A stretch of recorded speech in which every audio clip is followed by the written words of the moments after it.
दोस्तों, आज हम आपके एक ऐसी घटना लेकर आए हैं जिसे सुनकर आपके भी पैरों तले से जमीन खिसक जाएगी।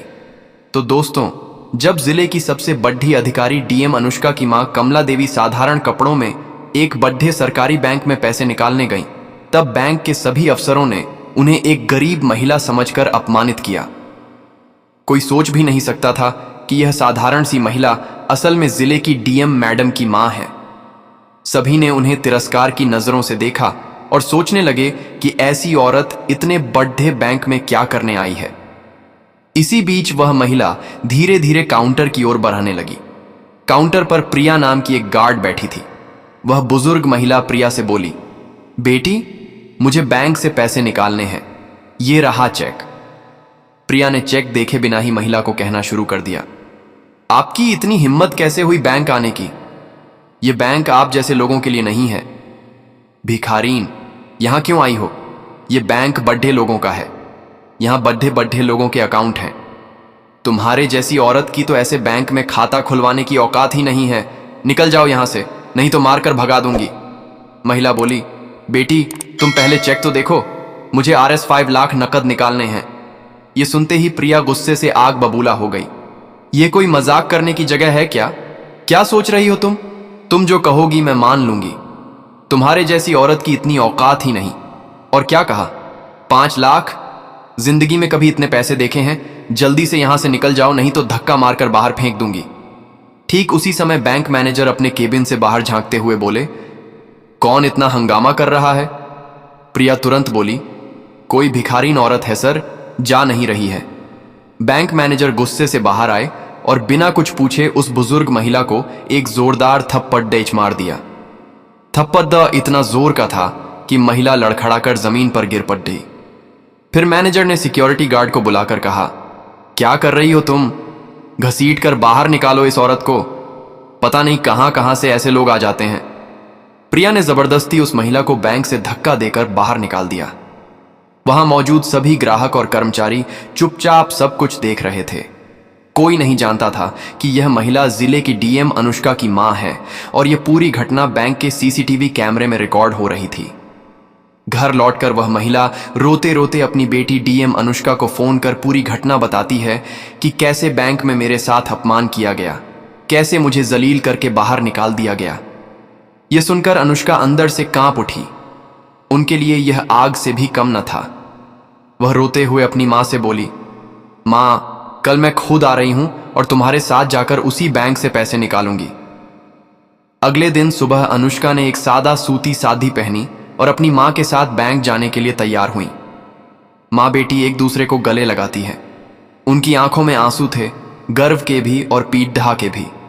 अनुष्का की मां अपनी बेटी पर गर्वित थीं। उन्होंने कितने संघर्षों से उसे पाला पोसा, पढ़ाया और आज इतने ऊंचे पद पर पहुंचाया था। सुबह ठीक 11 बजे मां बेटी बैंक के बाहर पहुंची। बैंक अब तक नहीं खुला था, जबकि बैंक खुलने का समय 10 बजे था। अनुष्का शांति से दरवाजे के पास बैठकर इंतजार करने लगी। थोड़ी देर बाद जब बैंक खुला तो वे दोनों अंदर प्रवेश करती हैं।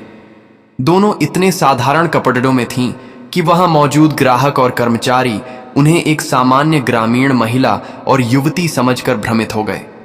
कोई कल्पना भी नहीं कर सकता था कि यही अनुष्का जिले की डीएम है। धीरे धीरे वे काउंटर की ओर बढ़ीं। वहां वही प्रिया बैठी थी।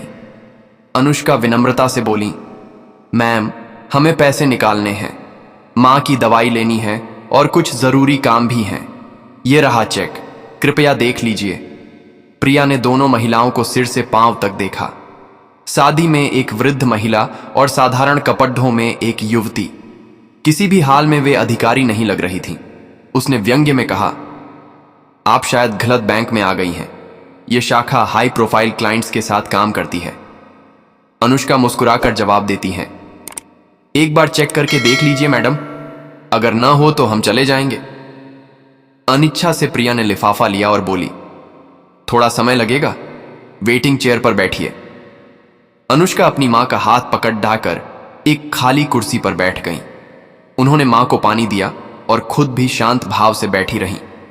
बैंक में मौजूद लोग उनकी ओर देख रहे थे। वहां आमतौर पर सिर्फ व्यापारी, अफसर और प्रभावशाली लोग आते थे, महंगी गाड़ियों में, चमचमाते कपड़ों में। इसलिए साधारण कपड़ों में बैठी माँ बेटी सबको अजीब लग रही थीं। चारों ओर कानाफूसी शुरू हो गई। किस गांव से आई हैं? शायद पेंशन के लिए आई होंगी। यहां इनका खाता होने का तो सवाल ही नहीं है।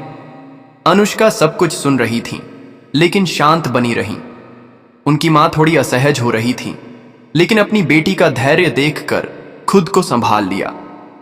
कुछ देर बाद अनुष्का ने प्रिया से कहा, अगर आप व्यस्त हैं तो कृपया मैनेजर से मिलने की व्यवस्था कर दीजिए, मुझे एक जरूरी बात करनी है। प्रिया झुंझलाकर फोन उठाती है और मैनेजर के केबिन में कॉल करती है। सर, एक महिला आई है, कह रही हैं कि आपसे मिलना है, भेज दूं? मैनेजर काम करते हुए झांक कर देखता है। सामने साधारण कपड़ों में एक महिला अपनी मां के साथ बैठी है। उसे बिल्कुल भी अवसर नहीं लग रही थी। वह ठंडे स्वर में बोला, मुझे फालतू लोगों के लिए वक्त नहीं है, कह दो बैठे रहें। प्रिया बोली, आप वेटिंग चेयर पर बैठिए सर, थोड़ी देर में फ्री होंगे। अनुष्का कुछ नहीं बोली, बस मां का हाथ पकड़ दिया कर शांत भाव से बैठी रही। एक अफसर की मर्यादा और एक बेटी का धैर्य। अनुष्का तब भी पूरी तरह शांत और संयमित थी, लेकिन मां की बेचैनी और लोगों की कानाफूसी देखकर उन्होंने मां का हाथ कस के पकड़ा और बोली, मां, लग रहा है इन लोगों को कोई फर्क नहीं पड़ जाता, अब मुझे ही कुछ करना होगा। वो धीरे से उठी, साधी का पल्लू ठीक किया और सीधा मैनेजर के केबिन की ओर बढ़ गई। मैनेजर, जो अब तक कांच के पीछे से उन पर नजर रखे हुए था, घबरा गया। वह जल्दी से बाहर आया और अनुष्का का रास्ता रोककर बोला, हां बोलिए, क्या काम है? अनुष्का ने वह लिफाफा आगे बढ़ाकर कहा, मुझे पैसे निकालने हैं, मां की दवाई लेनी है और भी बहुत काम है। यह रहा चेक, देख लीजिए। मैनेजर ने लिफाफा लिए बिना ही झुंझलाकर कहा, जब अकाउंट में पैसे ही नहीं होते तो ट्रांजैक्शन कैसे होगा? तुम्हें देखकर तो नहीं लगता कि तुम्हारे खाते में पैसे होंगे। बड्ढी आई हो पैसे निकालने। अनुष्का अब भी बेहद शांत स्वर में बोली, अगर आप एक बार चेक करके देख लेते तो बेहतर होता, इस तरह अंदाजा लगाना ठीक नहीं। मैनेजर अब खुलकर हंसने लगा। भाई साहब, मेरे पास इतना अनुभव है कि चेहरे देखकर ही समझ जाता हूं कि किसके पास क्या है। रोज ही तुम्हारे जैसे लोग आते हैं, तुम्हारे खाते में कुछ होगा, मुझे तो नहीं लगता। अब और भीड़ मत करो, देखो सब तुम्हें ही देख रहे हैं, माहौल खराब हो रहा है। अच्छा होगा अगर तुम अभी चली जाओ। अनुष्का का चेहरा अब भी स्थिर था, लेकिन उसकी आंखों में एक अलग चमक आ गई थी। जहां पहले शांति थी, अब वहां कठोरता उतर आई थी। उन्होंने बिना कुछ कहे लिफाफा मेज पर रख दिया और शांत स्वर में बोली, ठीक है, जा रही हूं, लेकिन एक अनुरोध है, इस लिफाफे में जो जानकारी है कृपया एक बार जरूर पढ़िएगा, शायद आपके किसी काम आ जाए। इतना कहकर उन्होंने अपनी मां का हाथ थामा, चेहरा मोद्दा और दरवाजे की ओर बढ़ गईं। लेकिन दरवाजे पर पहुंचकर वह मुद्दी और गहरी नजर डालते हुए बोली, बेटा, इस व्यवहार का अंजाम तुम्हें भुगतना पड़ेगा, वक्त सब कुछ समझा देगा।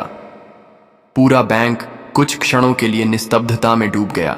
न कोई आवाज, न कोई गुस्सा, सिर्फ मर्यादा में लिपटी एक चेतावनी जो किसी आंधी से कम नहीं थी।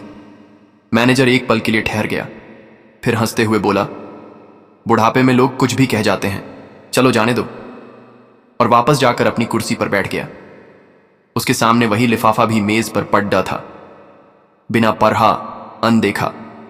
उसे यह अंदाजा नहीं था कि उस लिफाफे में ऐसा एक सच छुपा है जो उसकी दुनिया को उलट कर रख देगा।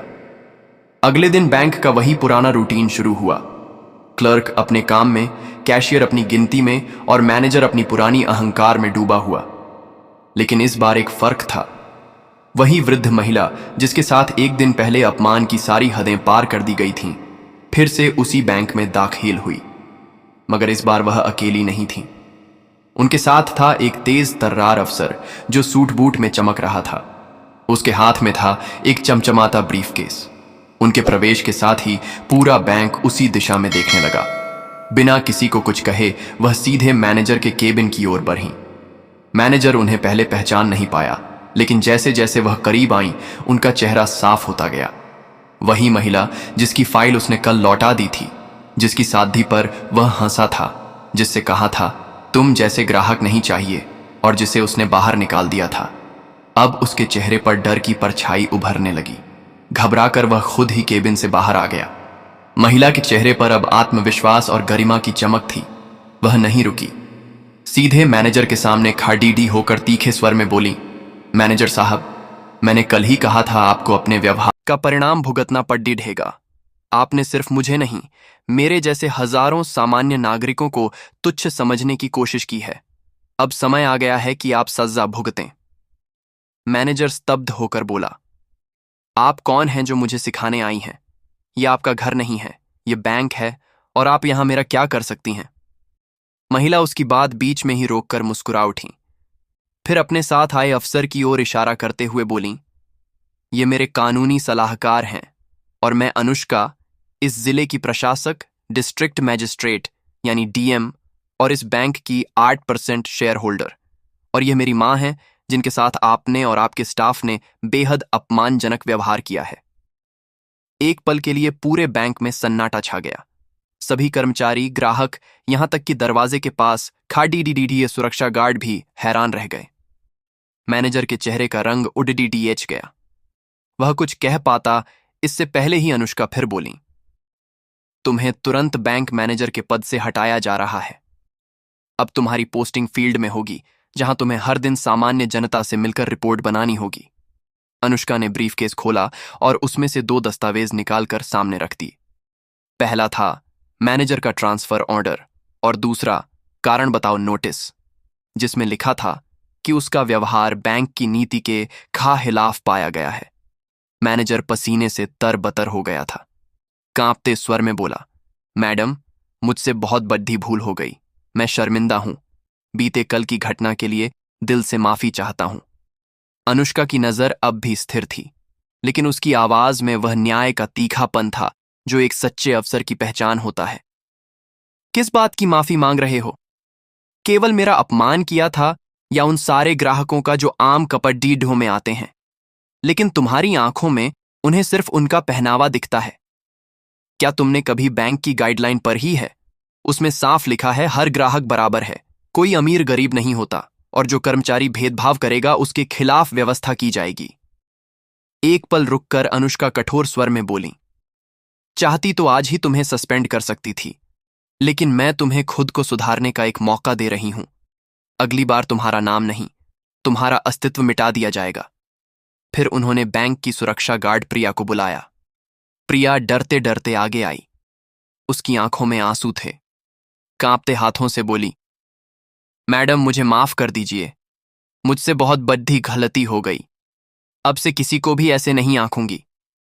अनुष्का ने उसकी तरफ देखा और कहा, कभी भी किसी को उसके कपद्धों से छोटा मत समझो। आज जो सीख मिली है उसे सारी जिंदगी याद रखना। पूरा बैंक स्टाफ उस समय झुके सिर के साथ खड़ीदा था। अनुष्का ने सबकी ओर देखकर कहा, रास्ता चाल ढाल से नहीं, सोच से तय होता है कि इंसान कितना बड़ा है।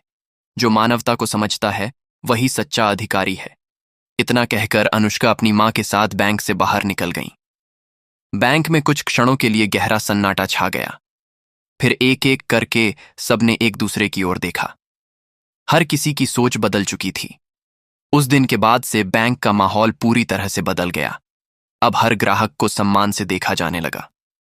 किसी की साध्वी देखकर उसे गरीब नहीं कहा गया, और हर मन में एक बात बैठ गई, कभी किसी आम इंसान को तुच्छ मत समझो। शायद अगली बार वही इंसान तुम्हारे सामने खास बनकर खड़ा हो। दोस्तों, इस कहानी से हमें एक बहुत बड़ी सीख मिलती है। हमारे देश में अक्सर लोग दूसरों को उनके कपद्धों, हालात या स्थिति से आंकने लगते हैं, लेकिन यह कहानी सिखाती है कि कभी किसी को उसकी सादगी या अहमियत के लिए कम मत समझो। हो सकता है वह इंसान तुमसे कहीं ऊंचे पद पर हो या तुमसे कहीं ज्यादा सम्मान के लायक हो। हर इंसान को बराबर सम्मान देना चाहिए, चाहे वह गरीब हो या अमीर। इंसानियत से व्यवहार करना ही असली मानवता है। यही है हमारी संस्कृति, यही है हमारा गौरव। तो दोस्तों, अगर आपको यह कहानी प्रेरणादायक लगी हो तो कमेंट में जय हिंद जरूर लिखें, वीडियो को लाइक करें और चैनल को सब्सक्राइब करना बिल्कुल मत भूलिए, क्योंकि आपकी एक प्रतिक्रिया हमें ऐसी और प्रेरणादायक कहानियां लाने की ताकत देती हैं। तो दोस्तों, मिलते हैं अगली वीडियो में। तब तक के लिए जय हिंद, जय भारत, धन्यवाद।